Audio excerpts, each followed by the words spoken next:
পৃথিবীতে কত রকমই মানুষ আছে। পৃথিবীটা কতই না বিচিত্র। এই বিচিত্র পৃথিবীতে বিচিত্র ধরনের মানুষ রয়েছে। এই পৃথিবীতে কেউ অপরাধ করে সাজা পায়, আবার কেউ অপরাধ না করেও সাজা পায়, যেমনটা আমি।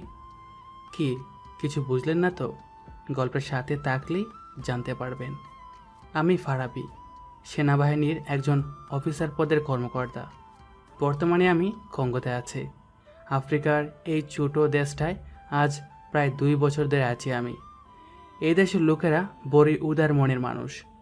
বর্তমানে আমি জাতিসংঘ শান্তি রক্ষা মিশনে আফ্রিকার কঙ্গোতে আছি। কাল দেশে চলে যাব। কাল কর্নেল স্যার আমায় খুব শীঘ্রই দেশে ফিরতে বলেছে। তাই ও, আপনাদের তো আমার পুরো পরিচয়টাই দেওয়া হয় নাই।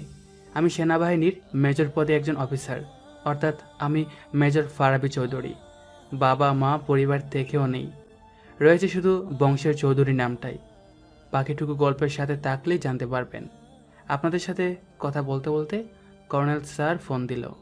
মেজর ফারাবি, জি স্যার। কাল কয়টায় ফ্লাইট তোমার? স্যার রাত 8টায়। ওকে, তুমি তাড়াতাড়ি আসো, দেশে অনেক বড় সমস্যা চলছে।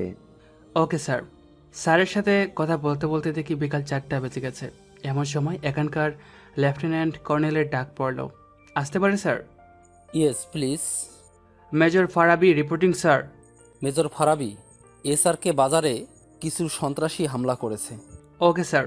তারপর সোলজার নিয়ে SRকে বাজারে গিয়ে দেখি সবার উপর লুটপাট শুরু করেছে সন্ত্রাসীরা। যারা টাকা পয়সা দিচ্ছে না সরাসরি গুলি করে মারছে। আমি আর নিজেকে ঠিক রাখতে পারলাম না, বললাম অ্যাটাক। Yes sir. সবাইকে গুলি করে মেরে দিল সোলজাররা। 3 জন এসে আমার পা ধরে বলল, Sir, I am Firoz. Please leave me. Don't arrest me, please. Which country are you from? I am from Pakistan. Soldier, arrest them. Okay sir. তারপর সবগুলোকে দৌড়ে ক্যাম্পে নিয়ে এসে তার ডিগ্রি দিলাম। এখানে একজন বন্ধু পেয়ে গেছে আমি। তার নাম অভিষেক চ্যাটার্জি। ভারতীয় সেনাবাহিনী থেকে এসেছে সে। তার কাছে গিয়ে বললাম, অভিষেক আসবো? আয়। আসতে পারমিশন লাগে নাকি?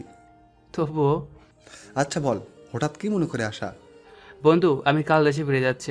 আজ থেকে জাতিসংঘ শান্তিরক্ষা মিশনের মেয়াদ শেষ। জানি না আর কখনো দেখা হবে কি না, হতেও পারে শেষ দেখা। কি বলিস? কবে যাচ্ছিস? কাল রাত 8টার ফ্লাইটে। আর 2টা দিন থাকলে হতো না? এমনি ছুটি নিয়ে? না রে, সম্ভব না। আচ্ছা। তারপর বাসায় চলে গেলাম। বাসায় এসে ঘুমিয়ে পড়লাম। পরদিন সকালে দেরিতে ঘুম থেকে উঠলাম। আজ ছুটি, তাই নাস্তা করে কিছুক্ষণ ঘুরলাম। একবার ভাবলাম অভিষেককে ডাক দিব, কিন্তু পরক্ষণই মনে পড়লো সে তো অন ডিউটিতে, তাই একাই ঘুরলাম।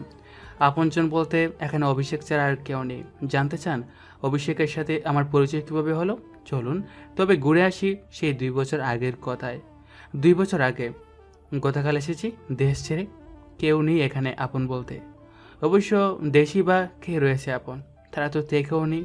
হঠাৎ একজন এসে বলল, হাই, আমি ক্যাপ্টেন অভিষেক চ্যাটার্জি। হাই, আমি ক্যাপ্টেন ফারাবি চৌধুরী। 2 বছর আগে ক্যাপ্টেন ছিলাম। তুমি তো বাংলাদেশ থেকে, তাই না? তুমি কি করে জানলে? তোমার ইউনিফর্ম দেখে। ও, তো তুমি কোন দেশ থেকে? আমি ইন্ডিয়ান আর্মি। ও, আমি বাংলাদেশ আর্মি। I know. ভারতের কোথায় থাকো তুমি? আমি কলকাতায় থাকি। তুমি? ঢাকা। ফ্রেন্ড? শিওর। তারপর থেকে আমরা বন্ধু। আজ সারাদিন ঘুরলাম। এখন সন্ধ্যা 7টা বাজে। 1 ঘন্টা পরে আমার ফ্লাইট। অভিষেক আমাকে এয়ারপোর্ট পর্যন্ত এগিয়ে দিচ্ছে। এয়ারপোর্টে আসার পর, বন্ধু আসি। আমারও কিছুদিন পরে কলকাতায় ফিরতে হবে। হুম আর শোন, দেশে গিয়ে পরিবারের সাথে আবার সম্পর্ক ঠিক করার চেষ্টা করবি, আর একটা বিয়ে করবি। এভাবে জীবন চলে না। আসলে অভিষেকের কাছে আমার সব শেয়ার করা হয়। গত 2 বছর আগের কাহিনীটাও অজানা নয়। ভালো থাকিস। তুইও ভালো থাকিস। আর শোন, রিস্ক নিয়ে কোনো অপারেশন করবি না, জড়িয়ে ধরে কেঁদে কেঁদে বললাম। তারপর চলে গেলাম ওয়েটিং রুমে। বসে আছি ওয়েটিং রুমে। 15 মিনিট পরেই আমার ফ্লাইট। বসে বসে ভাবছি এই দেশটার কথা, মানে কঙ্গের কথা। ভাবছি কঙ্গো দেশটার মানুষগুলোর কথা। হঠাৎ আমার ভাবনা মাইকের আওয়াজে ভেঙে দিল। মাইকিংয়ে একটা লোক বলল, Flight নং 765, Africa Airline is ready for takeoff. আমি চলে গেলাম বিমানের কাছে এবং উঠেও গেলাম বিমানে। সিট খুঁজতে একটু ঝামেলা হলো, কিন্তু পেয়ে গেলাম। সিটে বসে গান শুনছিলাম, এমন সময় পাশের সিটে লোকটা বলে উঠল, বাবা, তোমার সাথে একটু কথা বলা যাবে? জি বলুন। আসলে বাবা, আমার সময় কাটছে না, তাই একটু তোমার সাথে গল্প করতে চাইছিলাম। ওকে। আসলে লোকটা দাদুর বয়সী, তাই আর না করতে পারলাম না। বাবা, তোমার নাম কি? আমার নাম ফারাবি। আমার নাম কাদের হাসান। আপনি তো বেশ বয়স্ক, আপনার সাথে কেউ আসেনি? আসলে আমি একটু ব্যবসার কাজে কঙ্গো এসেছি। ও আচ্ছা, ততক্ষণে বিমান উড়াল দিয়েছে দেশের পথে। আচ্ছা, তো আপনার কাজ হলো? না, আসলে নাতনির বিয়ে তো, তাই তাড়াতাড়ি যাচ্ছি। ও আচ্ছা। তা কি করা হয় এখানে বাবা? আমি একজন সেনাবাহিনীর মেজর। এখানে এসেছিলাম 2 বছর আগে জাতিসংঘ শান্তিরক্ষা মিশনে। আজ 2 বছর পর দেশে যাচ্ছি। ও আচ্ছা, তা বাসায় কে কে আছে? সবাই আছে, মা, বাবা, চাচা, চাচি, একটা ছোট বোন, বড় ভাই আর চাচাতো 2টা ভাই। তা তোমাকে কি নিতে আসবে? কেউ না, কেন? কারণ আজ আমার পরিবার থেকেও যে নেই। বুঝলাম না, ব্যাপারটা কি খুলে বলা যায়? শুনবেন আমার জীবনের কাহিনী? তুমি বলো। ওকে, শুনুন তাহলে। ঘটনা আরও প্রায় 2 বছর আগের। তখন আমি সেনাবাহিনীর ক্যাপ্টেন ছিলাম। আমি ফারাবি, বাবা মায়ের 3 মাত্র সন্তান। সবার বড় আমার চাচাতো 2 ভাই ফাহিম এবং ফাহাদ। আমার একটা বড় ভাই আছে, নাম মাহিদ। আমি বাড়ির সবচেয়ে ছোট ছেলে। আমার একটা ছোট বোন আছে যার নাম তানিয়া। আমাদের একটা কোম্পানি আছে, চৌধুরী গ্রুপ অফ ইন্ডাস্ট্রি, যা আমার চাচা চালায়। আমার আব্বু একজন মেয়র। সব কিছু ভালো চলছিল। আমার একটা ভালোবাসার মানুষ ছিল যার নাম রিয়া। আমাদের সম্পর্ক প্রায় কলেজ থেকে। এইচএসসি পাশ করার পর রিয়া ভার্সিটিতে অ্যাডমিশন নেয়, আর আমি সেনাবাহিনীর বাংলাদেশ মিলিটারি একাডেমিতে বিএমএতে অ্যাডমিশন নেই। সব কিছু ঠিক চলছিল। আমি 2nd লেফটেন্যান্ট হিসেবে কুমিল্লাতে জয়েন করি। কাজ ভালো হওয়ার কারণে 1 বছরে 2টা প্রমোশন পেয়ে ক্যাপ্টেন হয়ে যাই। বাসায় ফিরে এসে বাবাকে সারপ্রাইজ দেয়, কিন্তু কখনো ভাবতে পারিনি যে আমাকে তারা এত বড় সারপ্রাইজ দেবে। বাসায় যেতেই বাবা বলে, কিরে তুই? আব্বু, আমি আবারও প্রমোশন পেয়েছি। সত্যি? হুম। কই তোমরা সবাই, দেখে যাও, আমাদের ফারাবি চলে এসেছে। সাথে খুশির সংবাদ নিয়ে এমন সময় মা বলে উঠল, কি হয়েছে, এত চাচাচ্ছ কেন? মা এসে আমার দেখে কেঁদে দেয় আর বলে, বাবা তুই কখন এলি? মাত্র এসেছি। এমন সময় বাবা আমাকে বলে, তোমার ছেলে এখন লেফটেন্যান্ট ফারাবি নয়, ক্যাপ্টেন ফারাবি হয়েছে। সত্যি বাবা, তোর প্রমোশন হয়েছে? মা। কই রে, তোরা দেখে যা, আমাদের ফারাবি এসেছে। সবাই নিচে এসে আমাকে জড়িয়ে ধরে। সবার শেষে চাচু আর চাচি এসে আমায় বলে, আমাদের ফারাবিটা কত বড় হয়ে গেছে। বড় হতে হবে না। ও আরেকটা কথা, আমার বড় ভাই মানে চাচাতো ভাই ফাহিম ভাইয়ের বিয়ে হয়েছে 2 বছর হয়েছে, আর আমার ভাইয়া মাহিন ভাইয়ের বিয়ে হয়েছে 1 বছর হয়েছে। ফাহিম ভাইয়ের বউ মানে বড় বাবির নাম তামান্না, আর আমার মাহিন ভাইয়ের বউয়ের নাম মেঘলা। তামান্না ভাবি তার বাবার বাড়িতে গেছে, আর মেঘলা ভাবি বাসায়। আমি বাবাকে বললাম, বাবা তানিয়া কোথায়? রুমে। আর মেঘলা ভাবি? তানিয়ার রুমে। আচ্ছা, বলেই চলে গেলাম তানিয়ার রুমে। তানিয়ার রুমে গিয়ে দেখি তারা গল্প করছে। আমি হঠাৎ কথা বলাতে তারা চমকে গেল। Hello ladies. পিছনে ঘুরতেই তারা চমকে উঠলো। তানিয়া বলে উঠল, ভাইয়া কখন এলি? এই তো কিছুক্ষণ। এমন সময় মেঘলা ভাবি বলল, কি দেবরজি, আমাকে তো ভুলেই গেছো। আরে দূর ভাবি, আপনি নাকি বলা যায়? আপনি হচ্ছেন বরিশাল্লা। আসলে ভাবিকে বরিশাল্লা বলে রেখে যায়। বরিশাল তার বাড়ি না, কিন্তু উনি বরিশাল্লা বাসা পারে। ফারাবি, তুমি আবার শুরু করেছো? আরে ভাবি, মজা করছিলাম। একটা খুশির সংবাদ আছে। কি? আমার প্রমোশন হয়েছে, আমি এখন ক্যাপ্টেন। মিষ্টি কই? না, আমি আবার বরিশাল্লা করে মিষ্টি খাওয়াই না। তবে রে। বলি ভাবি দৌড়ানি দিল আমাকে। এদিকে মা বলছে, তোরা এসে আবার শুরু করলি? আমি গিয়ে মায়ের পেছনে লুকালাম। ভাবি বলল, এবারের মতো বেঁচে গেলি। ভাবি রাগে ফুসতে ফুসতে চলে গেল। মা আমার পেটে চিমটি দিয়ে বলল, কি করছিস বদমাইশ? লাগছে তো মা, আমাকে ছাড়ো তবে বলছি। বল। তারপর সব মাকে খুলে বললাম। মা বলল, তোর ফাজলামি আর গেল না রে। বলি রুমে এসে রেস্ট নিলাম। রাতে খেতে ডাকলো মা। ফারাবি খেতে আয়। আসছি। তারপর খেতে গেলাম। তখনই আব্বু বলল, তুই তো আমাদের সারপ্রাইজ দিলে, কিন্তু আমাদের এটা তো বাকি আছে। কিসের সারপ্রাইজ বাবা? তোর ফাহাদ ভাইয়ের বিয়ে ঠিক হয়েছে। তাই নাকি? ফাহাদ ভাইয়া? এমন সময় ফাহাদ ভাইয়া বলল, চুপচাপ খা, ছবি দেখি বাবির। আগে খাওয়া শেষ কর তারপর। আচ্ছা, খাওয়া শেষ করে ফাহাদ ভাইয়ের রুমে যাব এমন সময় রিয়া ফোন দিল আমাকে। ফারাবি, কি হয়েছে, কাঁদছো কেন? আমার বিয়ে ঠিক হয়ে গেছে। গতকাল ছেলেপক্ষ দেখে গেছে। তোমার ক্যাম্পে ফোন দিলাম তো, বললো তুমি নাকি ছুটিতে গেছো, তাই তোমায় ফোন দিলাম। আচ্ছা, ব্যাপার না, কালই তোমার বাবার সাথে কথা বলবো। হুম। তারপর কলটা কেটে ফাহাদ ভাইয়ের রুমে গেলাম বাবির ছবি দেখতে। ভাইয়া বলল, এই নে ধর তোর ভাবির ছবি। এটা? এটাই তো। ভাবির ছবি দেখার পর আমার পায়ের নিচে মাটি সরে গেল, কারণ সেই ছবিটা আমার গার্লফ্রেন্ড রিয়ার ছবি। আমি বললাম, ভাইয়া, ভাবি কি তোমাকে রাজি বলছে? আসলে তোর ভাবি আমার সাথে কথা বলে নাই। ও, যাই হোক, ভাবি অনেক সুন্দর। হুম। তারপর আমি আমার রুমে গিয়ে রিয়াকে ফোন দিই। হ্যালো রিয়া। কেমন আছো? ভালো, তুমি? ফারাবি, আমি ভালো নেই। বাবা আমার বিয়ে ঠিক করে ফেলেছে। জানি। কিভাবে জানো তুমি? আমার ভাইয়ের সাথে তোমার বিয়ে ঠিক হয়েছে। কি? তারপর আর কিছু বললাম না, ফোনটা কেটে দিলাম। এমন সময় দরজা ঠেলে আমার বোন তানিয়া প্রবেশ করলো আর বলল, ভাইয়া, তুই সেই রিয়া ভাবির বয়ফ্রেন্ড? মানে? আমি সব বুঝতে পেরেছি। কি বুঝতে পেরেছিস? 2 দিন আগে আমি তানিয়া ভাবির সাথে দেখা করছিলাম রেস্টুরেন্টে। তখন ভাবি সব খুলে বলেছে তার বয়ফ্রেন্ড আছে।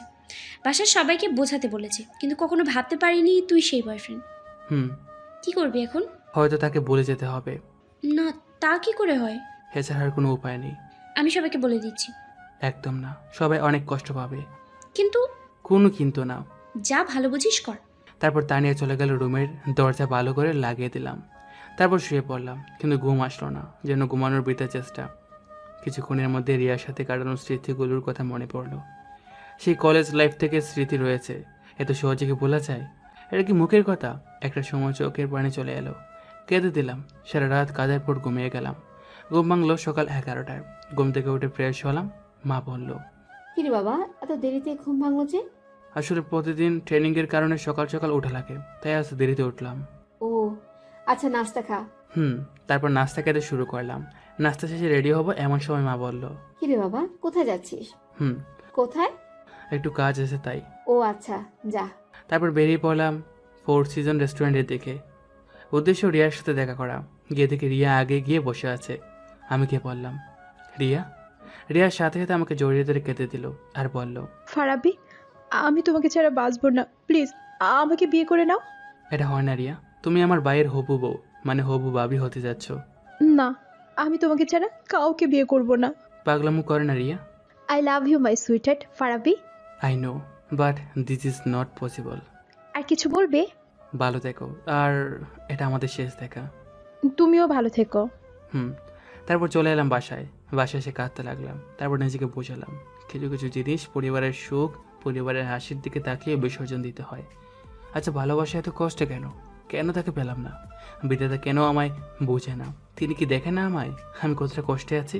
যাই হোক, সত্যি হতে তাকে ভুলে যেতে হবে। রাতে মা কেঁদে ডাকলো। কি বাবা, তোর কি মন খারাপ? না, তেমন কিছু না। সেদিন ফাহাদের বিয়ের কথা শোনার পর থেকে কেমন যেন হয়ে গেছিস তুই। আরে না মা গো, কি করে বোঝাই তোমার ছেলে যে কতটা কষ্টে আছে। কি রে, কি বিড়বিড় করছিস? না, কিছু না। আচ্ছা, খেতে আয়। যাচ্ছি। তারপর মা চলে গেল। কিছুক্ষণ পরে আমিও গেলাম খেতে। খেতে খেতে বাবা বলল, কাল তোরা সবাই শপিং এ যাবি। কেন চাচ্ছু, এত তাড়াতাড়ি কেন? এমনি, তোর বিয়ের ডেট আগানো হয়েছে। মানে তোর বিয়ে 21 তারিখে হওয়ার কথা ছিল, কিন্তু ডেটে গিয়ে 17 তারিখে বিয়ে হবে। কিন্তু কেন জানি না, মেয়ের বাবা বলল তাড়াতাড়ি সেরে নিতে চায়। আমিও বললাম শুভ কাজে দেরি কেন, ব্যাস হয়ে গেল। আমি মনে মনে বললাম, আজ 15 তারিখ, তার মানে আর 2 দিন সময় আছে। আসলে বাবার কথার উপর কারো কথা বলার সাহস হয় না, তাই সবাই মেনে নিয়েছে। ভাবছি কান্না পাচ্ছে, পাগলিটা আর 2 দিন পর অন্যের হয়ে যাবে। যাই হোক, যাকে হারিয়েছি তাকে আর পাওয়ার আশা করি না। এসব ভাবছি তখনই চাচি বলল, বাবা ফারাবি, খাচ্ছিস না কেন? এই তো চাচি কাঁদছে। তারপর খাওয়া শেষ করে রুমে গিয়ে শুয়ে পড়লাম। পরদিন ঘুম থেকে উঠে দেখি বেশ আয়োজন চলছে বাসায়। এই বাড়িতে আনন্দের আয়োজনটা সবার হলেও আমার জন্য না। এমন সময় তামান্না ভাবি এসে বলল, কি দেবরজি, কি খবর? এই তো ভালো, তোমার? ভালো। তো ফাহাদ তো সেরে ফেলেছে, তুমি কবে করবা কি বিয়ে? বিয়ে হয়তো আর কখনোই করা হবে না। মানে? ও কিছু না। কিছু না হলে ভালো। তারপর ভাবি চলে গেল। আপনারা ভাবছেন এখানে তামান্না ভাবি এলো কই থেকে? আগে বলছিলাম ফাহিম ভাইয়ার বউ মানে ভাবি বাবার বাড়ি গেছে, সেই ভাবি হলো তামান্না ভাবি। কিছুক্ষণের মধ্যে ডাক এলো মায়ের, বলল, বাবা তুই একটু ওদের সাথে যা না। কোথায়? শপিং এ। কে কে যাচ্ছে? তোর মেঘলা ভাবি, তামান্না ভাবি, ফাহাদ ভাইয়া, তানিয়া, আর ওদের ওখান থেকে রিয়ার 2 বোন, ছোট ভাই আর রিয়া। কিন্তু কথাটা বলতে ফোন চলে এলো। দেখি ক্যাপ্টেন আসিফের নম্বর। ফোন রিসিভ করেই বললাম, ইয়েস ক্যাপ্টেন, বলো। স্যার আর্জেন্ট হেডকোয়ার্টারে আসতে হবে। ওকে আসছি বলি ফোন কেটে দিলাম। মা বলল, কি রে, কে ফোন দিয়েছে? ক্যাপ্টেন আসিফ। কি হয়েছে? আর্জেন্ট হেড করে যেতে হবে। আমি যে বললাম শপিং এ যেতে। দূর, আমি গেলাম বলে গায়ে ইউনিফর্মটা পরে বেরিয়ে যাব, এমন সময় ড্রয়িং রুমে বাবা বলল, কিরে কই যাস? হেডকোয়ার্টার থেকে ফোন আসছে, বাই। আমি বেরিয়ে গেলাম গাড়ি নিয়ে। আর বাবা বলল, এই ছেলেটাকে নিয়ে আর পারলাম না। এদিকে আমি হেডকোয়ার্টারে যেতেই ক্যাপ্টেন বলল, স্যার আপনাকে কার্নেল ডেকেছে। ওকে। তারপর কর্নেলের রুমের সামনে গিয়ে বললাম, আসবো স্যার? আসো। আমি ভিতরে গিয়ে বললাম, ক্যাপ্টেন ফারাবি রিপিটিং স্যার। পারাবি, তাড়াতাড়ি বসুন্ধরা শপিং কমপ্লেক্সে যাও। কেন স্যার? ওখানে বসুন্ধরা গ্রুপের এমডি ছেলেকে অ্যারেস্ট করতে হবে, যার প্রমাণ আমাদের হাতে আছে। Okay sir. সাথে সাথে ফোর্স নিয়ে বসুন্ধরা শপিং কমপ্লেক্সে চলে গেলাম। কিছুক্ষণ খুঁজলাম, তখনই আমার ফ্যামিলির, রিয়ার ফ্যামিলির সবাইকে দেখলাম। তখন মা বলল, কি রে তুই এখানে আসবি না নাকি? আর ইউনিফর্ম পরে কেন? মা আমি অন ডিউটি, প্লিজ সর এখান থেকে। তারপর মা বুঝতে পারলো আর সরে গেল। হঠাৎ একজন সোলজার বলল, স্যার এই যে পেয়ে গেছি বেটাকে। ধরে নিয়ে আসো। সোলজার ধরে নিয়ে এসে আমার দিকে ধাক্কা দিল। তখনই আমাকে সে মারতে লাগলো, আমিও মারতে লাগলাম। এক পর্যায়ে তুমুল মারামারি। আমার পরিবার, রিয়ার পরিবার সবাই দেখছে, সাথে তো পাবলিকরা রয়েছে। এক সময় দিলাম এক ধাক্কা, তখনই আমার হাতে একটা পোজ দিল সে, যা থেকে আমার বাবা মা সহ সবাই ভয় পেয়ে যায়। কিন্তু তারা তো জানে না এসব আমি অভ্যস্ত, এসবে আমার কিছু হবে না। আমার হাত দিয়ে রক্ত পড়ছে, তবুও আমি তাকে মেরে যাচ্ছি। একটা সময় সোলজার এসে ধরে নিয়ে যায়। তখন সায়েম মানে বসুন্ধরার এমডির ছেলে আমাকে বলল, ক্যাপ্টেন তোরে আমি দেখে নিব। যা ফট, তুই কিন্তু কাজটা ঠিক করলি না। নিয়ে যাও ওকে, তোকে পস্তাতে হবে। সোলজার দাঁড়িয়ে দেখছো কি? সোলজার ওকে নিয়ে গেল। তারপর একজন সোলজার আমার হাত ব্যান্ডেজ করলো। সবাই দেখে অবাক, হাতে পোজ দিল, একটা চিৎকার দিল না। বাবা বলল, বাবা তুই ঠিক আছিস? ঠিক আছে, এগুলো প্রায়ই হয় ক্যাম্পে। আচ্ছা। তারপর হেডকোয়ার্টারে গিয়ে রিপোর্ট করলাম। কিছু কাজ ছিল, তা করে বাড়ি ফিরলাম। ফিরে এসে দেখি বিয়ের কথা নিয়ে আলোচনা চলছে। আমার এসব ভালো লাগছিল না, তাই রুমে এসে দরজা লাগিয়ে দিলাম। কিছুক্ষণ ঘুমিয়ে নিলাম। ঘুম থেকে উঠে দেখি গায়ে হলুদের অনুষ্ঠান চলছে। কেউ গান গাইছে তো কেউ নাচছে, সব মিলিয়ে জমজমাট একটা পরিবেশ। কিন্তু আমার মনে যে কোন রং নেই, রয়েছে শুধু হতাশা আর একরাশ দুঃখের চাপ। ছাদে গিয়ে একটা সিগারেট জ্বালালাম। শুনে যে সিগারেট খেলে না কি দুঃখ কমে। আসলে কি কমে? এমন সময় পিছনে চাচ্চু এসে বলল, কে এখানে? চাচু আমি ফারাবি। ও তুই এখানে কি করিস? কিছু না। কি তোর হাতে সিগারেট কেন? এমনি ভালো লাগছিল না তো, তাই ধরালাম। তুই সিগারেট খাওয়া কবে থেকে শুরু করলি? 1 বছর। কি হয়েছে বল আমাকে। কিছু না। তাহলে সবাই ওখানে মজা করছে, তুই এখানে একা একা কি করছিস? মিশন নিয়ে চিন্তা করছিলাম, মিথ্যে বললাম। তোদের আর্মিদের একটাই সমস্যা, সারাদিন মিশন, টেরোরিস্ট, যুদ্ধ এগুলো নিয়েই পড়ে থাকিস। চাচু এগুলোই তো আমার সব কিছু, আমাদের জীবন। হয়েছে, যা গিয়ে ফাহাদকে একটু হলুদ লাগিয়ে দিয়ে আয়। ইচ্ছা না তাকে সত্য বললাম। যাচ্ছি। তারপর গিয়ে একটু হলুদ লাগিয়ে দিলাম। তখনই আমার মামাতো বোন তানসা এসে আমার হাত ধরে নাচতে শুরু করলো। আমি চেয়েও বাধা দিতে পারলাম না, কি আর করার। তারপর খাওয়া দাওয়া করে রুমে আসলাম। তখনই রিয়ার ফোন। হ্যালো। বলো। ফারাবি তুমি এসে আমাকে নিয়ে যাও। এটা হয় না রিয়া। আমাকে ছেড়ে থাকতে পারবা? কষ্ট হবে, বাট পারবো। আমাকে তুমি ভাবি ডাকতে পারবা? কথাটা বলতে গিয়েও পারলাম না। বললাম জানি না, তবে এখন থেকে পরিবার হতে দূরে থাকার চেষ্টা করব। ভালোবাসো আমায়? জানি না। ফারাবি ভালো থেকো। তুমিও ভালো থেকো। তারপর লাইনটা কেটে দিলাম। পরদিন একটু দেরিতে ঘুম ভাঙলো। বাসায় তাই চিল্লাচিল্লি। কিন্তু স্বপ্ন ভাবতে পারিনি আজকের এই দিনটা আমার জীবনের শ্রেষ্ঠ কাল হয়ে দাঁড়াবে। সেদিন আমরা বরযাত্রী নিয়ে রওনা দিলাম তাদের বাসায়। বাসায় পৌঁছে এক কোণায় বসে ভাবতে লাগলাম, এই শ্বশুরবাড়ি আমার হওয়ার কথা ছিল, কিন্তু নিয়তির কি খেলা। নিয়তি আমায় তা হতে দিল না। এমন সময় ফাহাদ ভাইয়া নাকি ওয়াশরুমে যাবে বলে বাবা বলল। ভাইয়া আমাকে বলল, এই ফারাবি, হুম, আমাকে ওয়াশরুমে নিয়ে চল না রে। ওকে। তারপর ভাইয়াকে ওয়াশরুমে নিয়ে গেলাম। ওয়াশরুম থেকে বের হবার পর আমি বললাম, ভাইয়া চলো। তুই যা, আমি আসছি চুলগুলো ঠিক করে। ওকে। তারপর বেরিয়ে গেলাম আমি। বের হয়ে আম্মুর সাথে দেখা করলাম। আম্মু বলল, কিরে তোর ভাইয়া কই? আসতেছে। এভাবে কিছুক্ষণ কথা বলার পর আমার একটা ফোন এলো। ফোনটা রিসিভ করার পর একটা লোক বলল, তোর জন্য একটা সারপ্রাইজ আছে। সারপ্রাইজ মানে? কে তুই? আছে একজন। কিছুক্ষণ পরে একটা ওয়াশরুম ক্লিনার বলল, খুন খুন খুন। সবাই তো শুনে ভয়, আবার অবাক। বাবা বলল, এই দাঁড়াও, কি হয়েছে? ওয়াশরুমে বোনের লাশ পাওয়া গেছে। সবাই এবার অবাক, আমিও অবাক। সবাই ওয়াশরুমের দিকে এলো। গিয়ে দেখে ফাহাদ ভাইয়ের নিতর দেহ পড়ে আছে। বাড়ির সবাই তো কান্না ভেঙে পড়ে। এমন সময় তানিয়া বলল, ভাইয়ার হাতে কিসের যেন চিঠি। বাবা চিঠি হাতে নিয়ে পড়তে শুরু করলো। চিঠি পড়ে বাবার শরীর অসাড় হতে দেখলাম। আমি বললাম, বাবা কি হয়েছে? খবরদার, তুই আমাকে ছবি না। বাবা কি হয়েছে? আমি কোনো খুনির বাবা না। কি বলছে এসব? কি বলছে এসব? বাবা বলল, ঠিকই বলছি। কি হয়েছে বাবা? বাবা আমাকে চিঠি দিল। চিঠিতে লেখা ছিল, আব্বু, চাচু, তোমাদেরকে একটা কথা বলছি শোনো। আমাকে ফারাবি খুন করেছে। জানি বাঁচতে পারবো না, তাই বলে যাচ্ছি। ফারাবি আর রিয়া প্রায় 4 বছরের সম্পর্ক। ফারাবি রিয়াকে পাবার জন্য আমাকে খুন করেছে। ভালো থেকো। এটা দেখার পর আমার পায়ের নিচের মাটি সরে গেছে। এরপর সবাই চিঠিটা পড়লো আর আমাকে ধিক্কার জানালো। এর মধ্যে পুলিশ চলে এসেছে আর অ্যারেস্ট করে নিয়েছে। যাবার আগে রিয়াও আমাকে বলল, ছি ফারাবি, ছি, আমি তোর মতো খুনিকে ভালোবেসেছিলাম। ছি, যে নিজের ভালোবাসাকে পেতে নিজের চাচাতো ভাইকে খুন করে, ছি। বিশ্বাস করো রিয়া, আমি খুন করিনি। সাথে সাথে টাস টাস 2 গালে বসিয়ে দিল। বাবা বলল, কি অফিসার, এখনো নিয়ে যাচ্ছেন না কেন? জি স্যার। আমি তোর এমন ব্যবস্থা করব যেন তুই কখনো বের না হতে পারিস। আগেই বলেছি বাবা এলাকার মেয়র, তাই বাবা ওই ব্যবস্থাটাও নিতে পারে। তারপর আমাকে নিয়ে গেল জেলে। সেখানে 3 দিন থাকার পর কর্নেল স্যার এলো আর বলল, ফারাবি, তুমি যে খুন করনি তার প্রমাণ নিয়ে এসেছি। ধন্যবাদ স্যার। এখনই তোমায় বের করছি।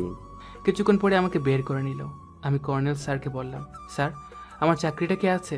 প্রথমে চলে গিয়েছিল, তারপর ভাবলাম তোমার মতো একজন আর্মি অফিসার কি করে খুন করতে পারে। তারপর রহস্য উদ্ঘাটন করতে শুরু করলাম এবং শেষমেশ জানতে পারলাম বসুন্ধরা গ্রুপের মালিকের ছেলে সায়েম এই কাজটি করেছেন। এখন তুমি কি করবে? স্যার কেউকে জানাবেন না, আমি নিরপরাধ, বাসার লোক কেউ না। কি করবে তুমি? স্যার আমাকে দেশের বাইরে পাঠাতে পারবেন? ওকে, জাতিসংঘ শান্তিরক্ষা মিশনে পাঠানো যায়। ওকে স্যার, আমাকে পাঠান। আর ওই সায়েম? স্যার ওর এমন ব্যবস্থা করুন যেন সে জেল থেকে বের হতে না পারে। আর জাতিসংঘ শান্তিরক্ষা মিশন শেষ হবে কবে? 2 বছর। ওকে, 2 বছর পর আমি আবার ফিরে আসব, এসে সাইমের ব্যবস্থা করব। ওকে। তারপর আফ্রিকা চলে আসি। এসে ইন্ডিয়ান আর্মির একজন কর্মকর্তার সাথে পরিচয়, তারপর বন্ধুত্ব। কিছুদিন পর আমি প্রমোশন পেয়ে মেজর হই। আজ 2 বছর পর আমি দেশে ফিরছি। বর্তমান আসা যাক। আমি কথাগুলো বলেই দীর্ঘ শ্বাস ফেললাম। এই ছিল আমার জীবন কাহিনী। মানুষের জীবনে যে কতটা কষ্ট থাকে তা হয়তো তোমাকে না দেখলে বুঝতে পারতাম না। বলেই কেঁদে দিল কাদের সাহেব। আরে আপনি কাঁদছেন কেন? তোমার কথা শুনে। দেখুন আমার সাথে যা হয়েছে সবই নিয়তির খেলা। নিয়তির কথা ভেবে সব মেনে নিয়েছি। তারপর আমি ঘুমিয়ে পড়লাম বিমানে। কিছুক্ষণ ঘুমানোর পর হঠাৎ কারো ডাক। তাকিয়ে দেখি কাদের সাহেব আমাকে ডাকতেছে। তুমি তোমার জায়গায় এসে পড়েছো? এটা বলেছে আমাকে জড়িয়ে ধরলো আর বলতে লাগলো, বাড়িতে যখন এসেছো তবে মন খারাপ করে থাকবে না, আর একা একা থাকবে না, আর পারলে তোমার পরিবারের সাথে আবারও সম্পর্ক বানানোর চেষ্টা করবে। ঠিক আছে। আমি প্লেন থেকে নেমে পড়ি, কিন্তু আমি ভাবছিলাম হয়তো আমার পরিবারের সবাই আমাকে নিতে আসবে, কিন্তু তারা কেউ আসলো না। খুন না করেও আজ আমি খুনি। হয়তো আল্লাহ চেয়েছিল এটা। আমি হাঁটা শুরু করলাম। হঠাৎ কারো ডাকে তাকিয়ে দেখি কর্নেল স্যারের ডাক। তাকে দেখে মনে একটু শান্তি আসলো। কেউ একজন আমাকে এগিয়ে নিতে এসেছে। সে এসে আমাকে জড়িয়ে ধরলো। ফারাবি, তাহলে আসতে পেরেছো? স্যার, কেমন আছেন? ভালো আছি, তবে আমাদের দেশের অবস্থা ভালো না। কেন স্যার, কি হয়েছে? আমাদের ক্যাম্প থেকে 3 জন আর্মি উধাও হয়ে গিয়েছেন। তাদেরকে কোথাও পাওয়া যায়নি। তো তাদেরকে খোঁজার চেষ্টা করেননি? খোঁজে কোনো কাজ হয়নি, তাদেরকে কোথাও পাইনি। আরও অনেক অশান্তি আমাদের এই দেশটিতে, তবে সব খুলে বলবো। তার আগে তুমি আমার গাড়িতে বসে পড়ো। আমি আর কর্নেল স্যার গাড়িতে এসে বসে পড়ি। গাড়ি চলছে তার আপন গতিতে, আর আমি অতীত নিয়ে পড়ে গেলাম। আমার পরিবারের কেউ আমাকে বিশ্বাস করতে পারলো না, তা ভেবে আমার অনেক কষ্ট হইতেছে। পথগুলি কেমন হয়ে গেছে, 2 বছর পরে আসছি তাই। হঠাৎ আমি স্যারকে বললাম, স্যার আমার পরিবারের সবাই কি ভালো আছে? একদিন তোমার খোঁজ নিতে আসছিল, তবে আমি কিছু তাদের বলিনি। স্যার ভালো করেছে। কিছুক্ষণ পরে ক্যাম্পে এসে পৌঁছালাম। তারা সবাই আমাকে দেখে জড়িয়ে ধরলো। তাদের সাথে কিছুক্ষণ কথা বলে তারপর আমি কর্নেল স্যারের কাছে এসে পড়ি। স্যার এখন কাজের কথা বলেন। তোমার আজকে ডিউটি করা লাগবে না, আজকে বিশ্রাম নাও, কালকে থেকে তোমার ডিউটি শুরু। ঠিক আছে স্যার। আমি বাসায় চলে আসি।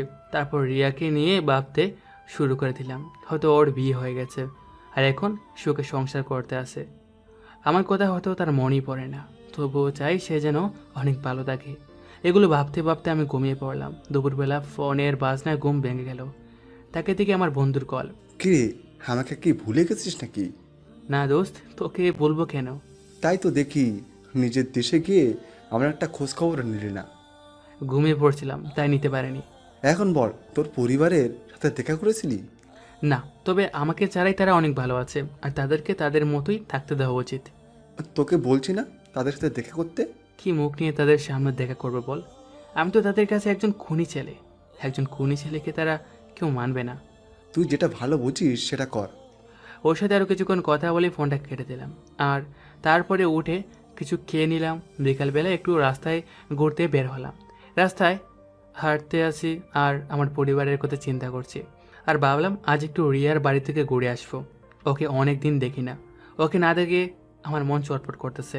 তাই আমি ওদের বাড়িতে এসে দেখি ও ওদের বাড়িতে সিঁড়িতে বসে আছে। আমি কিছুক্ষণ ভেবে তারপরে তার কাছে চলে আসি। আমাকে দেখেও আমার দিকে এক দৃষ্টিতে কিছুক্ষণ তাকিয়েছিল। হঠাৎ ও রাগীভাবে বলে উঠল, আপনি এখানে এখানে আপনার কি চাই? ভুলে গেছো আমি তোমার ফারাবি? এই শুনেন, আমার বলতে কোনো জিনিস নাই, আর যারা খুন করে তাদের আমি কেউ হতে পারি না। ওই ছেলেটার কি দোষ ছিল যার কারণে আপনি ওকে খুন করে দিলেন? আমি তো আপনাকে আগে বলেছিলাম যে আমরা পালিয়ে যাই, আমার সাথে পালালেন না, শুধু শুধু ওই নিষ্পাপ মানুষটিকে খুন করে দিলেন। রিয়া, তুমি যেটা ভাবছো সেটা কিছুই না। আমি খুন করিনি, খুন করেছে অন্য কেউ। এই যে শুনুন, যতই আপনি আমার কাছে ভালো সাজার চেষ্টা করুন না কেন, পারবেন না। আচ্ছা মেনে নিলাম খুনি, এখন বলো তুমি কেমন আছো? সেই জবাবটা আমি আপনাকে দিতে বাধ্য নই। আপনি এখানে আসছেন কেন? তোমাকে খুব দেখতে ইচ্ছে করছিল তাই এসেছি। শুনেন, আমি আপনার কেউ না, প্লিজ আপনি এখান থেকে চলে যান। রিয়া, আমাকে কি তুমি ভুলে গেছো? আপনি মনে রাখার মতো কোনো কাজ করেছেন? হ্যাঁ, যে আপনাকে মনে রাখবো? আপনাকে বুঝেছি, আপনি অনেক ভালো, তবে আপনি যে এতটা বাজে তা আমার জানা ছিল না। এতদিন আমি একটা ভুল মানুষকে ভালোবেসেছিলাম। রিয়া প্লিজ থামো, আমি আর নিতে পারছি না। আপনি এখান থেকে চলে যান, না হয় কিন্তু ঘাট ধাক্কা দিয়ে বের করে দিব। সেটার প্রয়োজন নেই, আমি যেতে আছি। তবে যাবার আগে একটা কথা বলেছে, তুমি একদিন সবই জানতে পারবে, তবে সেদিন অনেক দেরি করে ফেলবে। এমনিতে জীবনের এই অবস্থা, আপনার মতো ছেলেকে ভালোবেসে বড় একটা ভুল করে ফেলেছি। আমি ওখান থেকে চলে যেতে যাব এমন সময় রিয়া জুড়ে বলে উঠল, দাঁড়ান। হ্যাঁ বলো। আপনি আমাদের বাড়িতে আসছেন কেন? এখন কি আমাকে খুন করবেন নাকি? রিয়া এভাবে বলো না প্লিজ, তোমার মুখে এসব শুনে আমার ভীষণ খারাপ লাগতেছে। আচ্ছা, তুই এখান থেকে তাড়াতাড়ি চলে যা। কোনো দিন তুই আমার চোখের সামনে পড়বি না। তোকে এখানে নিয়ে আসছে কে? তুই আর্মি হয়ে এদেশে বড় একটা সমস্যা। রিয়া, তুমি সব কিছু না জেনে আমাকে এভাবে অপমান না করলেও পারতে। তোকে তো শুধু অপমান করেছি, তোকে যা করা লাগতো তা শুধু আমি জানি। আমিও ওখান থেকে এক দূরে বেরিয়ে আজ চোখের পানি কিছুতে আটকাতে পারছি না। আমার চোখ থেকে ওজোরে পানি পড়তেছে। ওসব কিছু না জেনে আমাকে এভাবে অপমান করতে পারলো। ভাবছিলাম এখানে আসার পরে হয়তো ও আমাকে শক্ত করে জড়িয়ে ধরবে, কিন্তু তার বিনিময়েও আমাকে এভাবে অপমান করতে পারলো। হয়তো কোনো একদিন সব জানতে পারবে, যেদিন হয়তো আমি থাকবো না। আজ কেন যেন মন চায় হারিয়ে যায় অনেক দূরে, সেখান থেকে চাইলেও জানি ফিরে না আসতে পারি। আমি হাঁটতেছি আর এই কথাগুলো ভাবতেছি। হঠাৎ চোখ পড়লো সামনের দিকে, তাকে দিকে সায়েম ও তার দলবল কোথায় যেন যাইতেছে। বস দেখেন, ওই শালায় আবারও দেশে ফিরে এসেছে। এবার সবার আগে না হয় এই শালাকেই আগে খুন করব। ও আসলে কি ভাবে সেটা তো বলতে পারবো না। আর শোন, কালকে স্কুলে বোমা ফিট করে আসবে, একজন স্টুডেন্টসও যেন বাঁচতে না পারে। ঠিক। যে বাধা দিতে আসবে তাকে চিরতরে এই দুনিয়া থেকে বিদায় করে দিবি। ফারাবিকে নিয়ে আমার তো ভয় লাগে। সেটা নিয়ে তোর চিন্তা করা লাগবে না, ওর ব্যবস্থা আমি করতেছি। ওকে। আমাকে দেখে ওরা যেন কি বলা শুরু করে দিল। আমি আর ওদের কথায় কান দিলাম না। চলে আসি আমাদের ক্যাম্পে। এসে শুয়ে শুয়ে কিছুক্ষণ কাঁদলাম। সবচেয়ে আঘাত প্রিয় মানুষগুলি করে, যাদেরকে বুকের ঠিক বাম পাশে জায়গা দেওয়া হয়। এর ভিতরে আমার কাছে কর্নেল স্যার আসলো। ফারাবি, তোমার খবর কি? কোথায় গিয়েছিলে? স্যার, একটু বাইরে গিয়েছিলাম। বাইরে গিয়েছো ভালো কথা, তো তোমার চোখে পানি কেন? আমি তাকে কিছু বললাম না। কিছু না বলে আমি চুপ হয়ে থাকলাম। কি হলো, বলো না কেন? স্যার, আজ পরিবারের কথা খুব মনে পড়ছে, তাই। আমি কি সব তাদেরকে বলবো? না স্যার, তাদেরকে তাদের মতো থাকতে দেন। আর আমি এখানে এসেছি কেউ যেন না জানে। তবে নিজের ভেতরে এতটা কষ্ট জমে রেখো না। কালকে থেকে তোমার ডিউটি শুরু, তাই মন দিয়ে ডিউটি করবে। স্যার, আরেকটা কথা বলি। বলো। স্যার, সায়াম ছাড়া পেল কিভাবে? ওর ছোট ভাই ওকে ছাড়িয়ে নিয়েছেন। এটা বলে কর্নেল স্যার চলে গেল। রাতের বেলা কিছু খেয়ে ঘুমিয়ে পড়লাম। পরদিন মন দিয়ে ডিউটি করতে লাগলাম। এর ভিতরে কর্নেল স্যার দৌড়ে আসলো। ফারাবি, তাড়াতাড়ি আমাদের এখানে স্কুলে চলো। কেন স্যার? আমাদের এখানকার একটা স্কুলে কে বা কারা বোমা রেখেছে। ওই স্কুলে 1000 স্টুডেন্ট রয়েছে। স্যার, তাড়াতাড়ি চলুন। আমি এবং স্যার গাড়িতে বসে পড়লাম। কিছুক্ষণ পর স্কুলের সামনে চলে আসি। তারপরে আমরা ভিতরে ঢুকে পড়ি। এসে আমি তো অবাক। এখানে সকল স্টুডেন্টসকে রিয়া ক্লাস নিতে আসে, তাই আমি ওর কাছে চলে আসি। রিয়া, এখান থেকে সবাইকে বের হতে বলো। আপনি আবার আমার চোখের সামনে পড়লেন? আপনাকে বলছি না আপনি আমার চোখের সামনে পড়বেন না। রিয়া, সবাইকে বের হতে বলো। কেন? সবাই বের হওয়ার পর আমাকে খুন করবেন নাকি? কথাটা শুনে অনেক রাগ হয়ে গেল, তাই আমি গিয়ে ওর গালে টাস টাস করে দুটো চড় লাগিয়ে দিলাম। অর স্টুডেন্টস, সবাই ক্লাসরুম থেকে বাইরে চলে যাও। তোমাদের এই স্কুলে বোমা রাখা হয়েছে। কথাটা শুনে সবাই বেরিয়ে গেল। ফারাবি, তাড়াতাড়ি বোমাটা খুঁজো। অনেক খোঁজাখুঁজির পরে বোমাটা পেলাম। তারপরে সেটা বন্ধ করলাম। এখন সবাই নীরব হয়ে আছে। সরি, আপনাকে না বুঝে আপনাকে এমন কিছু বলে ফেলেছি। আমি ওর কোনো কথা না শুনে বাইরে আসতে যাব, এমন সময় রিয়া আমার হাতটা টেনে ধরলো। আমি সরি বলছি তো। দেখো, এখন আমার এখান থেকে যেতে হবে। আমি ওর কর্নেল স্যারের কাছে চলে আসি। বলো। স্যার, আসলে কি ফারাবি খুন করেছে? আশা করি সব কিছু সত্য কথা বলবেন। কথাটা শুনে স্যার চুপ হয়ে আছে। তবুও আমি আবারও বললাম, স্যার প্লিজ বলেন না খুনটা কে করেছে? ফারাবি খুন করেছে। স্যার, আমি আপনার কথা বিলিভ করি না। ও যদি খুন করতো তাহলে আপনি ওকে আবারও চাকরি দিতেন না। ফারাবি, চলো, ওদিকে অনেক কাজ আছে।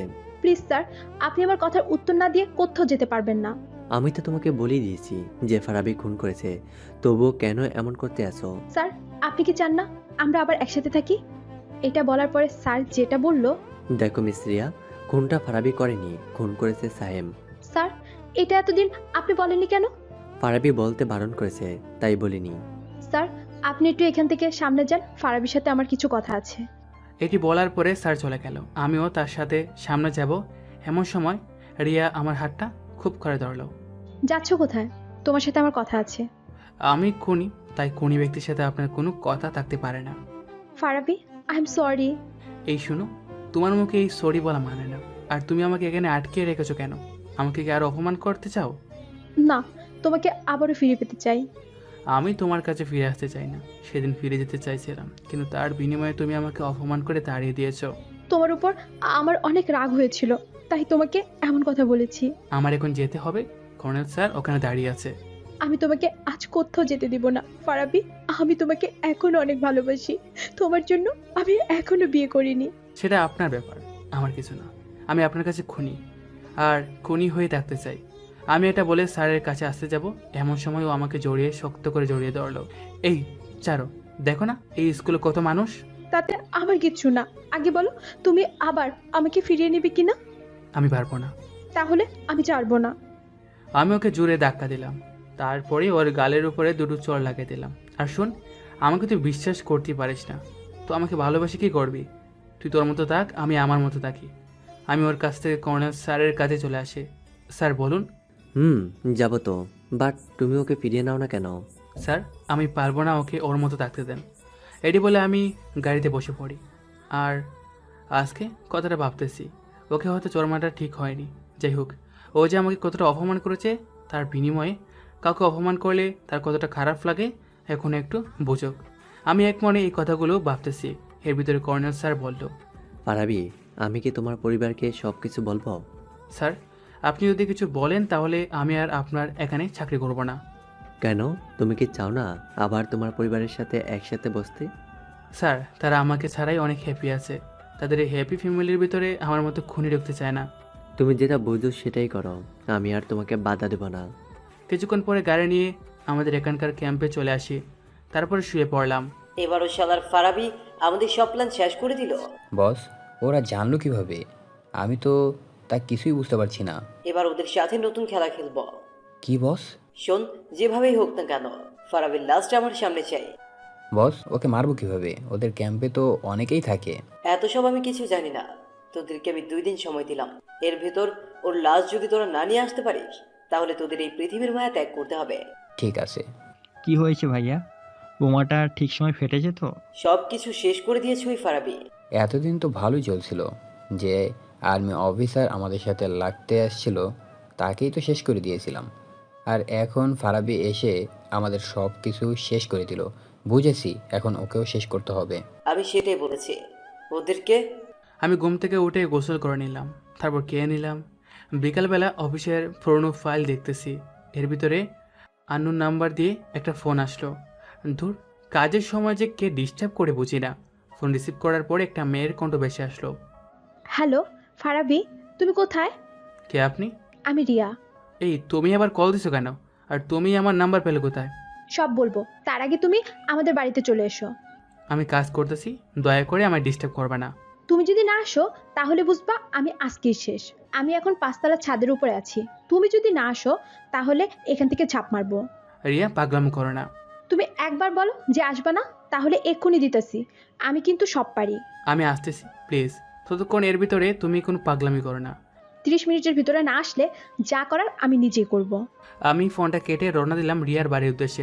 এই মেয়ে যে কোনো পাগলামি করতে পারে। এই মেয়ের উপর যে আজ কতটা রাগ উঠছে তা শুধু আমি জানি। কিছুক্ষণ পর ওদের বাড়ির সামনে এসে পৌঁছালাম। এসে ওকে ডাকতে আসি, হঠাৎ 5তলা দিয়ে ও জোরে বলে উঠল, আমি এখানে, আমার এখানে চলে এসো। আগে তুমি ছাদ থেকে নেমে আসো। না, আসবো না। আগে তুমি আমার এখানে আসো, না হয় আমি কিন্তু একদম দিলাম ঝাঁপ। এই না না, আমি আসতেছি। খবরদার তুমি পাশে এসো না। না, আসবো না। তুমি আমার কাছে আগে এসে পড়ো। আমি দরকার করে ছাদে উঠতেছি। ওর ওপরে আজ অনেক অনেক রাগ উঠেছে। হাতের কাছে পাইলে যে কী করবো, অবশেষে আমি ছাদে উঠে আসি। ফারাবি আসার সাথে সাথে আমি দৌড়ে ওর কাছে চলে আসি। আসার সাথে সাথে আমার গালে ঠাস করে মেরে দিল। তুমি আমাকে আবারও মারলা? আজকে 2টা চড় মেরেছো। চড় না মেরে গলা টিপে মেরে ফেলতে পারো না? কেন এমনভাবে কষ্ট দিচ্ছ আমায়? তুমি এমন পাগলামি করো কেন বলো তো? ফারাবি, অনেক ভালোবাসি তোমাকে, বিলিভ করো। এতদিন তুমি আমার কাছে ছিলে না, তার জন্য আমি যে কি করেছি সেটা শুধু আমিই জানি। এই 2টা বছর এমন কোনো রাত নেই যে আমি কান্না করিনি। এখানে বসো। কেন, আবারও মারবা নাকি? দেখো ফারাবি, আবারও যদি মারো তাহলে আমি মরে যেতে পারি। আর মারবো না। আমি ফারাবির পাশে বসে পড়ি। দুজন দুজনের চোখের দিকে তাকিয়ে আছি। এর ভিতর আমি বললাম, ফারাবি আমাকে আবারও তোমার কাছে ফিরিয়ে নাও না। আমার কাছে এসে কি করবা? আমি তো সবার কাছে খুনি। খবরদার, আর একবার যদি এই কথা বলো তো তাহলে আমি তোমাকে মেরেই ফেলবো। আমাকে মারলে তুমি কি থাকতে পারবা?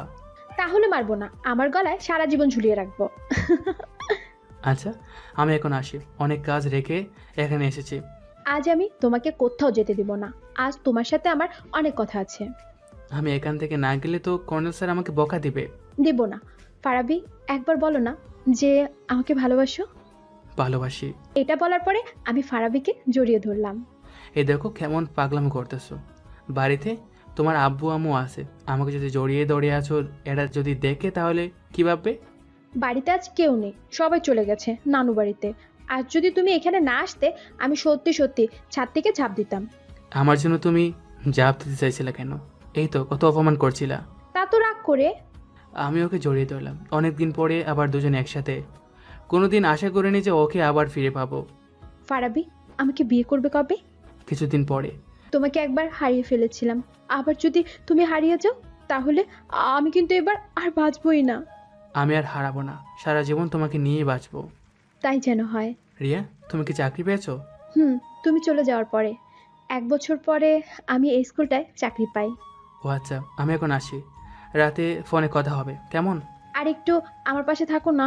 ওকে, থাকতেছি তোমার পাশে। আমি ওর পাশে বসে কথা বলতেছি, আর পাগলিটা আমায় জড়িয়ে ধরে বসে আছে। এমন সময় কোথা থেকে যেন গুলির আওয়াজ পেলাম, তাই রিয়া বলল। ফারাবি, কে যেন আমাদের এখানে গুলি ছুটতেছে। আমি একটু সামনে গিয়ে দেখি কতগুলো লোক আমাদের দিকে গুলি ছুটতেছে, তবে লোকগুলোর মুখোশ দেওয়া। ফারাবি, নিচে নেমে পড়ো, না হলে গায়ে গুলি লেগে যেতে পারে। ওকে নিয়ে সিঁড়ি দিয়ে নিচে নামতেছি। রিয়া একটু সাবধানে, মনে মনে ভাবতেছি এরা কারা। যেভাবেই হোক ওদের একটাকে আটকাতে হবে। আমরা নামতে নামতে 4 তলা নেমে আসি, আর ওর পাশে একটা বিল্ডিং দিয়ে আমাদের দিকে গুলি মারতেছে। হঠাৎ আমার হাতে একটা গুলি লেগে যায়। আমি চিৎকার করে মাটিতে বসে পড়ি। এই ফারাবি, তোমার কি হয়েছে বলো? রিয়া, তুমি এখান থেকে যাও, না হয় তোমার গায়ে গুলি লাগতে পারে। আমি তোমাকে রেখে কোথাও যাব না। ফারাবি, তুমি আমার কাঁধে ভর দিয়ে আমার রুমে চলো। আমি রিয়ার কাঁধে বোর দিয়ে ওর রুমে চলে আসি। এদিকে ব্যথায় আমি চিৎকার করতেছি। রিয়া আমার মোবাইল দিয়ে কর্নেল স্যারকে ফোন দেয়। ফারাবির হাত থেকে রক্ত পড়তেছে, তা দেখে আমি কি করব বুঝতে পারছি না। আমি ফারাবিকে আমার রুমে শুয়ে দিয়ে তারপর কর্নেল স্যারকে ফোন দিতে লাগলাম। হ্যালো পারাবি, তুমি কোথায়? স্যার, আমি ফারাবি না, আমি রিয়া স্যার। ফারাবি এখন আমাদের বাড়িতে, ওর হাতে গুলি লেগেছে। কি বলো এসব? কিভাবে এটা হলো? স্যার, বলতে পারবো না স্যার, আপনি তাড়াতাড়ি আমাদের এখানে চলে আসুন। ফারাবির অবস্থা তেমন ভালো না। ঠিক আছে, আমি আসতেছি। ফারাবি ব্যথায় চিৎকার করছে, আর আমি ওর ক্ষত জায়গায় হাত দিয়ে চেপে ধরেছি। এর ভিতর ফারাবি বলল, রিয়া, আমি যদি না বাঁচি তাহলে তুমি একটা বিয়ে করে নিও, একদম আমার কথা ভাববে না। দেখো, তুমি কিন্তু একটু বেশি বেশি বলতেছো। তুমি যদি না বাঁচো তাহলে আমিও বাঁচবো না। ফারাবি, তোমার কি অনেক কষ্ট হচ্ছে?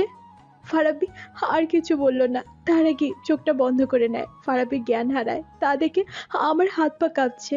আর আজ ওর যদি কিছু হয়ে যায় তাহলে এবার আমি আর বাঁচবই না। হে আল্লাহ, তুমি একবার আমাদের আলাদা করে দিয়েছো, আর একবার আমাদের সাথে এমন করো না প্লিজ আল্লাহ।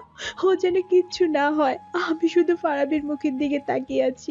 এর ভিতরে শুনতে পেলাম কলিং বেলের আওয়াজ, তা দেখে আমি আরো ভয় পেয়ে গেলাম। কে হতে পারে? রিয়া, দরজা খোলো, আমি তোমার কর্নেল স্যার। আমি এক দৌড়ে দরজার সামনে চলে আসি, তারপরে দরজা খুলে দিলাম। স্যার, আপনি এসেছেন? স্যার, যেভাবে হোক না কেন ফারাবিকে বাঁচান। আমাকে দেখতে দাও, ওর কি হয়েছে। স্যার, আর একজন ডক্টর ফারাবিকে দেখতে চলে আসে। ডাক্তার সাহেব, ফারাবির যেন কিছু না হয়, ওর হাতের গুলিটি তাড়াতাড়ি বের করুন। আমাকে দেখতে দিন, আর আপনারা অন্য রুমে চলে যান, আমাদের চিকিৎসা করতে হবে। আমি আর কর্নেল স্যার আর কিছু আর্মি অন্য একটা রুমে চলে যাই। আমি বসে বসে চোখের পানি ফেলতেছি। এর ভিতর স্যার আমার মাথায় হাত রেখে বলল, দেখো রিয়া, এভাবে কেঁদো না, সব ঠিক হয়ে যাবে। স্যার, ওকে কাছে পেও, আমি ওকে এভাবে হারাতে চাই না। ওর কিছু হবে না, দেখো ও হলো আমাদের দেশের গর্ব। এখন বলো এসব কিভাবে ঘটলো? আমি আর ফারাবি ছাদে বসেছিলাম, এর ভিতর কিছু লোক আমাদের এখানে গুলি ছুটছিল, আর একটা গুলি এসে ফারাবির হাতে লেগে যায়। কাউকে কি দেখতে পেয়েছো? না স্যার, লোকগুলো মুখোশ পরা ছিল। স্যারের কাছে সব কথা খুলে বললাম। এর ভিতর শুনতে পেলাম ডক্টরের ডাক, তাই আমরা সবাই সেখানে চলে যাই। বুলেটে বের করে দিয়েছি, এখন আর কোনো চিন্তার মতো কোনো কারণ নেই। রোগী এখন কেউ ডিস্টার্ব করবেন না, রোগী এখন অনেক ঘুমাবে। আমি কিছু ওষুধ লিখে দিতেছি, এগুলো নিয়মিত খাওয়াবেন। ধন্যবাদ স্যার। এটা বলে আমাদের ছোট করবেন না, এটা আমাদের কর্তব্য। স্যার, এখন আমি আসি। ঠিক আছে। আমি ফারাবের মাথার কাছে বসে পড়ি, আর ও ঘুমিয়ে আছে। এর ভিতর কর্নেল স্যারও আমাদের পাশে এসে বসে পড়লো। রিয়া, আমি কি ফারাবিকে আমাদের ক্যাম্পে নিয়ে যাব? না স্যার, ও আমার এখানেই থাক, আমি ওর দেখাশোনা করব। তুমি একা একা ওকে দেখে রাখতে পারবা? পারবো। আমি আরও 2 জন আর্মি অফিসারকে বাইরে পাহারা দেওয়ার জন্য রেখে যাইতেছি, তুমি কোনো চিন্তা করো না। ওর ওষুধগুলো আমি একজনকে দিয়ে পাঠিয়ে দেব। ঠিক আছে স্যার। স্যার চলে গেলেন, আমিও দরজা লক করে দিলাম। একে তো সন্ধ্যা নেমে পড়লো, আমি বসে আছি ওর পাশে আর ভাবতেছি কোন সময় ওর জ্ঞান ফিরবে। আমি তো ওর সাথে কথা না বলে থাকতে পারছি না। রাত 12টা বাজে, এখন ওর জ্ঞান ফিরতেছে না। আমার চোখেও অনেক ঘুম এসে পড়ে, তাই আমি ওর পাশেই ঘুমিয়ে পড়লাম। সকালবেলা হঠাৎ সূর্যের আলোয় আমার চোখে পড়ল। পড়তে না পড়তেই দেখতে পেলাম রিয়া আমার বুকের উপরে শুয়ে আছে, এমনভাবে জড়িয়ে দৌড়ে আছে মনে হয় আমি কোথাও হারিয়ে যেতেছি। আমি রিয়াকে ডাক দিতে লাগলাম, রিয়া, রিয়া, ও রিয়া। চোখ খুলে দেখি ফারাবি আমাকে ডাকছে। ফারাবি, তোমার জ্ঞান ফিরেছে? তোমার এখন কেমন লাগতেছে? শোনা, অনেকটা ভালো লাগতেছে। আর তুমি আজকে আমার সাথে ঘুমিয়েছিলা? বউ ঘুমালে সমস্যাটা কি শুনি? আমি আবার তোমাকে বিয়ে করলাম কোন সময়? একটু সুস্থ হতে না হতে তুমি আবারও পাকনা কথা শুরু করে দিলা। এখন বলো, তুমি আমার বুকের উপর কেন? ওকে, আর থাকবো না। এটা বলে আমি উঠে চলে যেতে যাব, অমনি আমার হাত টেনে ধরলো। আমি ওকে টান দিয়ে আবারও আমার পাশে নিয়ে আসতে গিয়ে আমার হাত ব্যথার কারণে ও আর বার সামলাতে পারলাম না। ও এসে আবারও আমার উপরে পড়ে যায়। ওরে বাবাকেও হাতই পড়লো গায়ের উপরে। এই চুপ, হাতিকে? হ্যাঁ, কে আবার তুমি? এত বড় কথা, আমি আর থাকবো না এখানে। সরি সোনা, কানে ধরছি। তোমাকে আর আমি কিছু বলবা না। আর তুমি হাতি না, হাতির চেয়েও বড় কোনো জিনিস থাকলে সেটা তুমি। তুমি থাকো একা একা, এখানে আমি থাকবো না, ওকে? যেতে দিব না আমি তোমাকে। এই ছাড়ো, না ছাড়লে কিন্তু বাইরে দুজন আর্মি অফিসার আছে, তাদের কিন্তু ডাক দিব। তুমি তো বললা যে তুমি আমার বউ, তাই এখন কেন এমন করো? তুমি আমাকে হাতি বলে অপমান করেছো, সেটা কি মনে পড়ে না? তোমাকে আর কিছু বলবো না। কালকে যদি মরে যেতাম তা তুমি আর কিছু বলতে পারলাম না। তার আগেই ওর ট্যুর দিয়ে আমার ট্যুর চেপে ধরলো। কিছুক্ষণ পরে ছেড়ে দিলাম। তোমাকে একদিন বলেছি না এসব কথা বলবে না, ওকে? তোমার কোথাও যেতে হবে না, আমি চলে যাব অনেক দূর। তাহলে আমি তো থাকতে পারবো না সোনা। আর বলবা না ওসব কথা, ওকে? আর তুমি আমাকে বিয়ের আগে কিস করেছো? করেছি, ভালো হয়েছে। এসব ফালতু কথা বলেছিলাম, ভেবেছিলাম জোরে একটা কামড় দিতে চেয়েছিলাম, কিন্তু তুমি তো অসুস্থ, তাই আর দিলাম না। তাই? রিয়া অনেক ক্ষুধা লাগছে, কিছু খাবার হবে? এটা আগে বলবো না? আগে বলবো কিভাবে? তার আগেই তুমি আমার সাথে ঝগড়া করা শুরু করে দিয়েছো। এই ঝগড়াটা অনেক মিস করছি। তাহলে তুমি কি চাও আমার সাথে আরও ঝগড়া করতে? আগে সে সময় তোমার সাথে রিলেশন ছিল, সে সময়ও তুমি আমার সাথে শুধু শুধু রাগ করে থাকতা। তুমি তো আমাকে কোনো সময় দিতা না, তাই রাগ করতাম, আর এখনো রাগ করব যদি তুমি আমার কোনো কথা না শোনো। অনেক হয়েছে পাগলি, খেতে দিবা? তুমি এখানে থাকো, আর আমি তোমার জন্য খাবার নিয়ে আসছি। ওকে যাও। রিয়া চলে গেল, আর আমি ভাবতেছি পাগলি মেয়ে একটা, আমাকে ছাড়া কিছুই বুঝে না। আমি ওটা ওয়াশরুম খুঁজতেছি, কিছুক্ষণ পরে পেয়ে গেলাম। তারপরে হাত মুখ ধুয়ে এলাম, তারপরে আবারও খাটে চলে আসি। তোরা ওকে চিরতরে শেষ করে দিতে পারলি না? বস, কিভাবে শেষ করব বলেন? আমরা ওর বুক বরাবরই গুলি করেছিলাম, কিন্তু সেটা গিয়ে ওর হাতে লেগে যায়। তোরা একজনও কাজের না, তোদের মন চায় এখনই শেষ করে ফেলে। স্যার, আর একটা সুযোগ দিন। তোদের আর কোনো সুযোগ দেওয়া যাবে না, এখন যা করার আমি করব। কি করবেন? দেখ, ফারাবির যেহেতু কোনো ক্ষতি করতে পারতেছি না, ওদের পরিবারের তো ক্ষতি করতে পারি। কি করব বলেন? এদিকে বোধে। বস, একদম জব্বর প্ল্যান, এতে অনেক কাজ হবে। এতদিন আমাদের কাজগুলো অনেক ভালো চলছিল, আর ও এসেই স্কুলের প্ল্যানটা বরবাদ করে দেয়। এতে আমাদের কত কোটি টাকা লোকসান হয়েছে তা শুধু আমি জানি। তাহলে আজকে থেকেই ওর পরিবারের ক্ষতি করা শুরু করে দিই। তবে খুব সাবধানে কাজ করবে, ফারাবি যেন আমাদের কোনো প্রমাণ পায় না। সেটা আপনার চিন্তা করা লাগবে না, এতদিন কাজ করেছি, কেউ কি কোনো কিছু জানতে পেরেছে নাকি? না, তবে ও কিন্তু অনেক চালাক। যদি কতদিন শেষ করে আসতে পারতে তাহলে আমাদের অনেক বড় একটা উপকার হতো। বস, বিদেশি মালামাল পাচার করবে কবে? যদি অফ রাখি, ওরা যদি আমাদের একজনকে ধরে ফেলে তাহলে আমরা কেউই বাঁচতে পারবো না। সেটাও ভুল বলেননি, সঠিক কথা। যা, তাহলে তোরা কাজে লেগে পড়। রিয়া, রিয়া, এ রিয়া, কই তুমি? এই শোনো, রান্নাঘরে। আমার তো অনেক খিদে লেগেছে। কেন? একটু আগে তো তোমাকে একটু জিনিস খাওয়াইছিলাম। শুধু একটা কিসে কি পেট ভরে? তাহলে তোমার লাগে কয়টা শুনি? লাগে কয়টা তা না, বিয়ের পরে দেখাবো। ফারাবি, এমন ভাবে বলো না, আমি কিন্তু লজ্জা লাগছে। আমি রান্না করে চলে আসি, এসে দিকেও রান্না করতেছে। কিন্তু কি বলবা?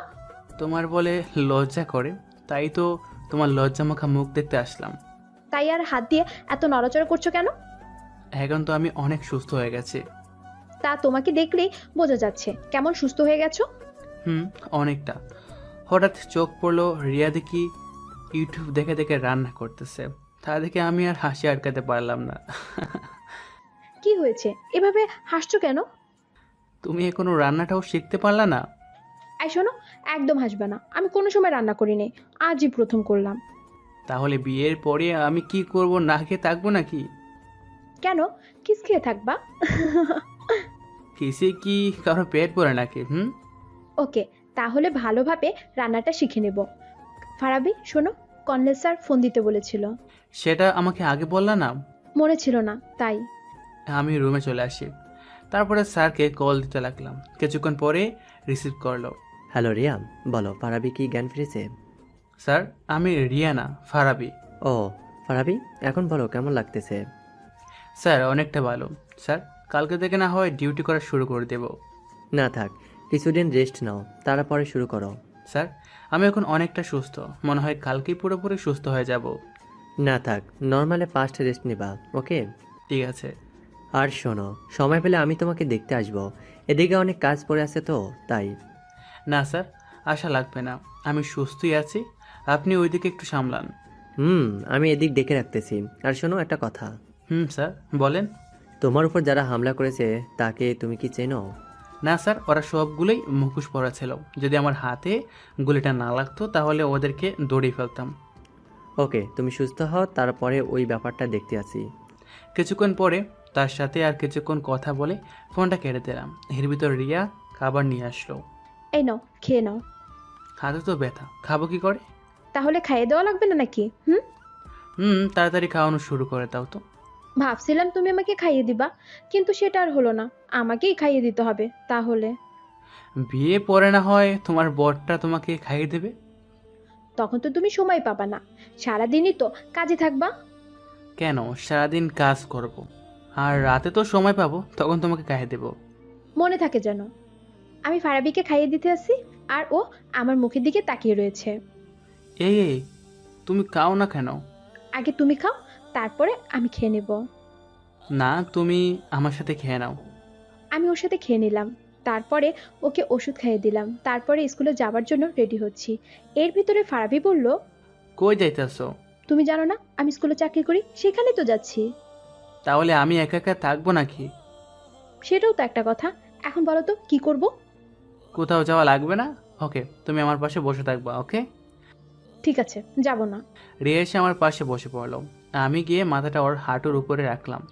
রিয়া, আমি এখান থেকে চলে যাব। কেন? তোমার আব্বু আম্মু যদি এসে পড়ে তাহলে আমাদের যদি এমনভাবে দেখে, না জানি কি বলেন। তাদের আসতে অনেক দেরি, আর তুমি যে কয়দিন সুস্থ না হও সেই কয়দিন আমার সাথেই থাকবা, বুঝলা? ঠিক আছে। এক সময় রিয়ার সাথে কথা বলতে বলতে আমি ঘুমিয়ে পড়লাম। এভাবে দেখতে দেখতে 5টা দিন কেটে গেল। আজ আমি আবারও ডিউটিতে যোগ দেব, তাই আমি রিয়ার কাছে চলে আসি। রিয়া, চলে গেলাম। সাবধানে যাবে, আর শোনো একটু দেখে শুনে কাজ করবা। আর শোনো, প্রতিদিন শুক্রবার আমাকে নিয়ে ঘুরতে যাবা কিন্তু। পাগলিটা। আমি ওর কাছ থেকে বিদায় নিয়ে চলে আসি, আবারও ক্যাম্পে চলে আসি। তারপরে আমি ডিউটিতে যোগ দিলাম। এভাবে আমার দিনগুলো ভালোভাবে যেতেছিল। একদিন কাজ করতে আসি, হঠাৎ একজন লোক এর গলা শুনতে পেলাম। মনে হয় তার গলা আমি কোথাও জানি শুনেছি। তাই আমি একটু সামনে এগিয়ে যাই, তাকে দেখে আব্বু। আমি তাকে দেখে তার দিকে তাকিয়ে রয়েছে। আব্বুর অনেক বয়স হয়ে গেছে, শরীর কেমন যেন দুর্বল হয়ে গেছে। এর ভিতরে আব্বু আমার দিকে তাকিয়ে কোনো কথা বলল না, সে কর্নেল স্যারের কাছে চলে গেল। স্যার আপনি আমার মেয়েকে বাঁচান। কি হয়েছে আপনার মেয়ের?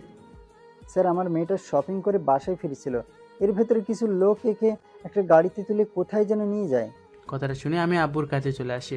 আব্বু, বলো না ছোট বোনকে কারা তুলে নিয়েছে? কে তোর বাবা? আমি তো কেউ না। আর শোন, তুই আমার সাথে কোনো কথা বলবি না। আচ্ছা বলবো না, তার আগে বলো আমার বোনকে কারা তুলে নিয়ে গেছে। আমি সেটা তোকে বলবো না। আব্বু আমাকে অনেক বাজে বাজে কথা বলতে আছে, আর আমার চোখ দিয়ে পানি পড়তে আছে। এর ভিতরে কর্নেল স্যার জুড়ে বলে উঠল, স্টপ। কর্নেল স্যারের স্টপ শুনে সবাই চুপ হয়ে যায়। কিছুক্ষণ পরে আবারও আব্বু বলল, স্যার আপনি ওকে এখানে এনেছেন কেন? কতক্ষণই? চুপ করেন, আপনি আর একটা কথাও বলবেন না। আপনি কি জানেন খুনটা কে করেছে? কে আবার করবে? ফারাবি করেছে।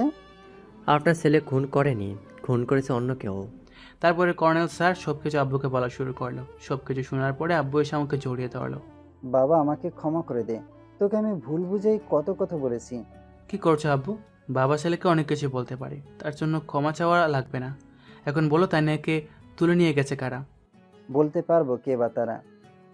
তাহলে তানিয়াকে খুঁজবো কিভাবে? হঠাৎ আব্বু একটা ছবি দেখিয়ে দিল। ফারাবি, ওই যে ছবিটা দেখো, ওই ছেলেটাও তার দলবল। ছবি দেখে বুঝতে পারলাম ও হলো সাহেমের ভাই। আব্বু, সত্যি এই লোকটাই কি তানিয়াকে তুলে নিয়ে গেছে?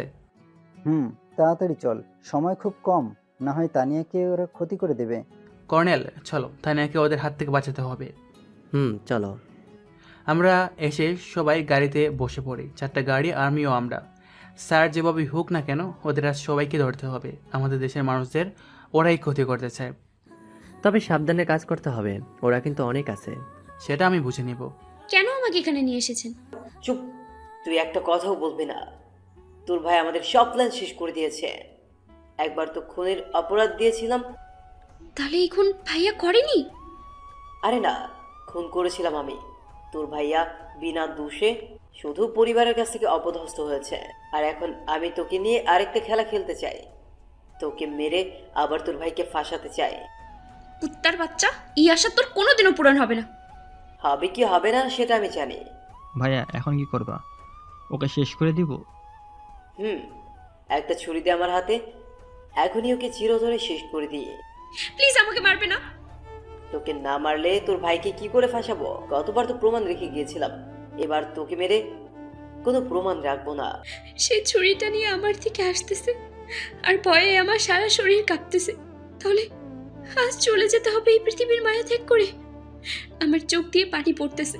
সে আমার আরো কাছে এসে যেই সময়টা ছুরি দিয়ে আমাকে আঘাত করতে যাবে, এমন সময় একটা গুলি এসে তার হাতে লেগে যায় এবং সে মাটিতে পড়ে যায়।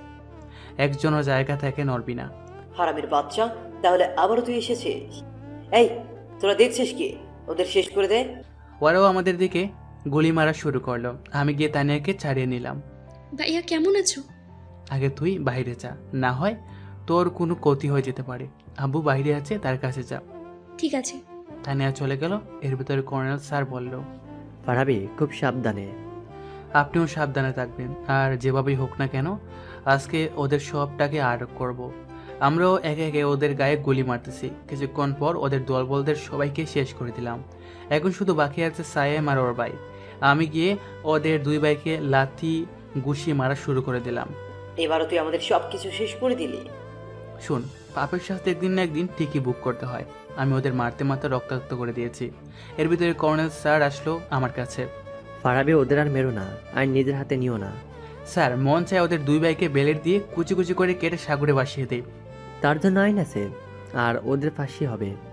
কিছুক্ষণ পরে ওদেরকে এসে গ্রেপ্তার করলো। এর ভিতরে আব্বু আর আমার ছোট বোন আমাকে এসে জড়িয়ে ধরলো। এই ভাইয়া, বললি না তো কেমন আছিস? আমি অনেক অনেক ভালো আছি। এখন ছাড়ো, আমার আবার কর্নেল স্যারের সাথে ক্যাম্পে যেতে হবে।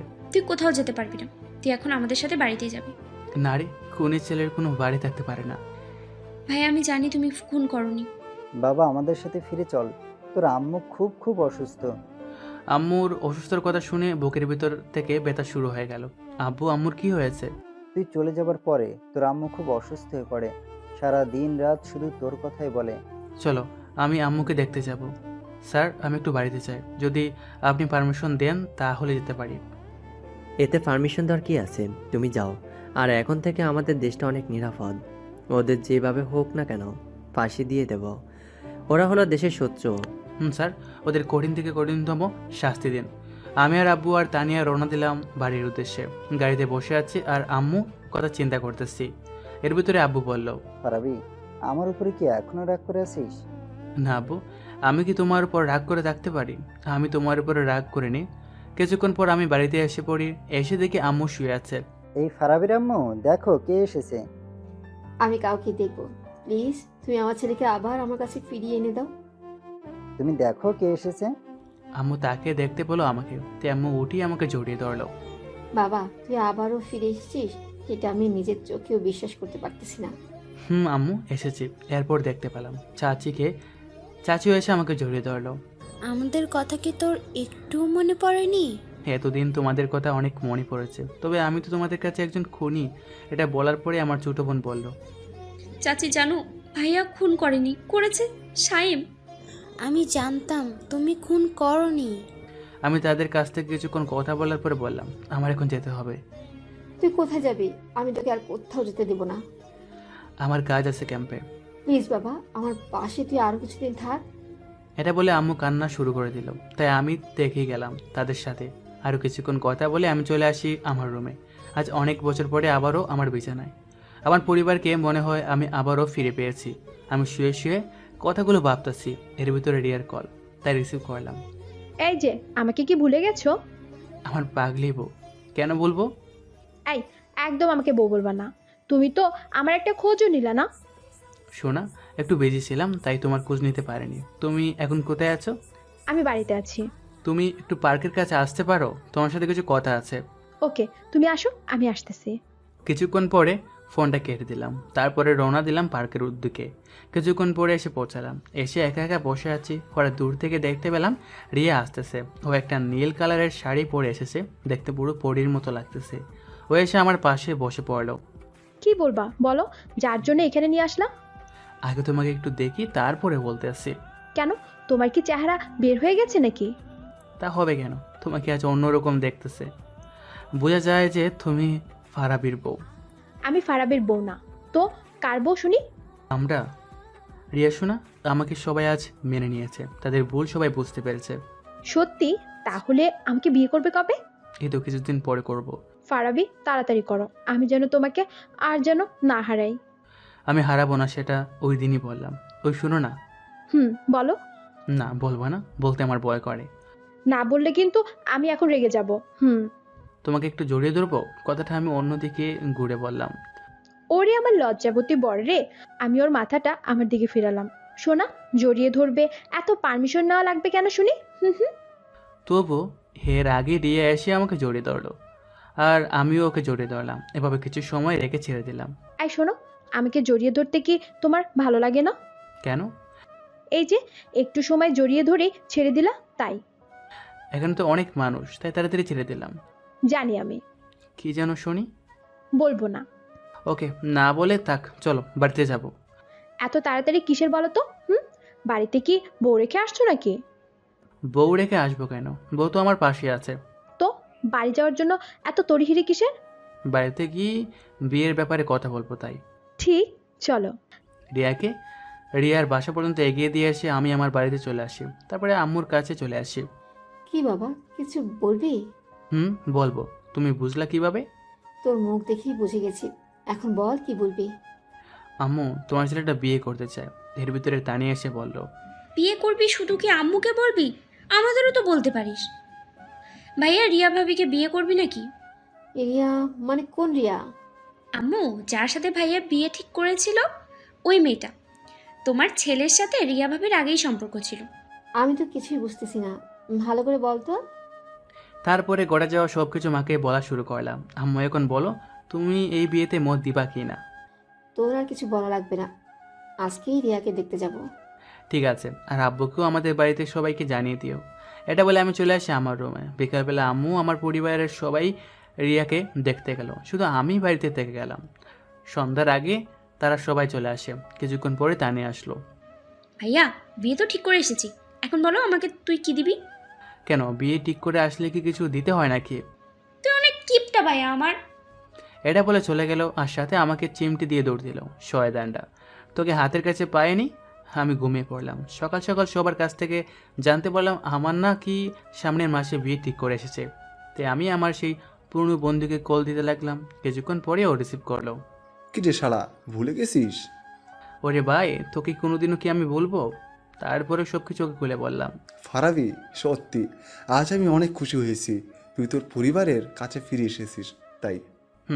আর একটা কথা শুন, আমার কিন্তু বিয়ে ঠিক হয়েছে। এই বিয়েতে কিন্তু তোর থাকতে হবে, না থাকলে আমি কিন্তু বিয়েই করবো না।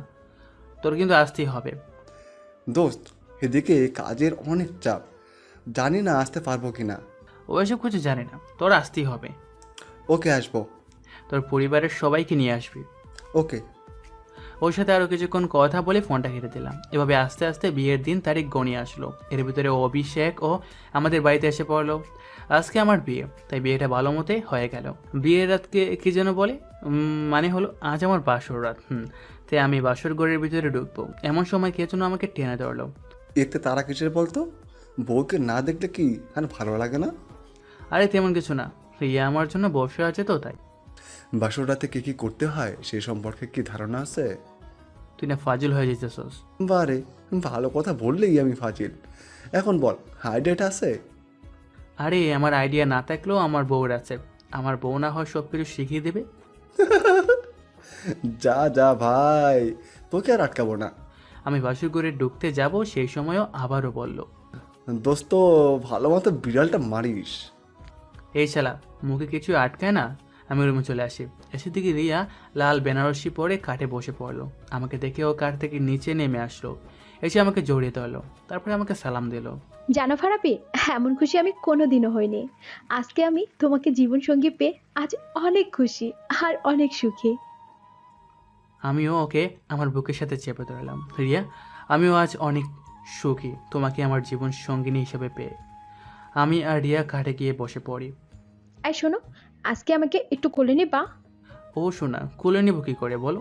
তুমি তো আগের রিয়া নেই, তার চেয়ে অনেক মোটা হয়ে গেছো। আবার তুমি আমাকে এই কথা বলতে পারলা? শোনো, আজ আমি তোমার সাথে ঘুমাবো না, তুমি ফ্লোরে ঘুমাবা। ফ্লোরে অনেক ঠান্ডা, তোমার ঠান্ডা লেগে যাবে তো। লাগুক, তাতে তোমার কি? আমি তোমার কেউ না। লাগুক কি, তোমার ঠান্ডা লাগলে আমার কষ্ট হবে না বুঝি? তোর আর ভালোবাসা দেখাতে হবে না। রিয়াকে গিয়ে আমি কাঠের উপরে ফেলে দিলাম, তারপর আমি ওর উপরে উঠে যাই। এই দেখো, এমন কেউ করে? কেন, আমরা এখন বাসর করব না? আমি করব না তোমার সাথে বাসর। তুমি একটু আগে আমাকে অনেক কথা বলেছো, আমাকে কষ্ট দিয়েছো। আর কষ্ট দিব না, এখন আদর করে সবকিছু ভুলিয়ে দেব। কেন, তুমি কি করবে শুনি? আমি তো এখন করব। ইয়ে করবে মানে? দাঁড়াও দেখাইতেছে। এই শোনো, আমার কিন্তু অনেক লজ্জা করতেছে। তাই এখনই তোমার লজ্জা দূর করে দিতেছি। দুজনে দুজনের দিকে কিছু সময় তাকিয়েছিলাম। বউ, এভাবে তাকিয়ে দেখো না, এখন তোমার টুটের সাথে আমার টুট লাগিয়ে দাও। আমি পারবো না।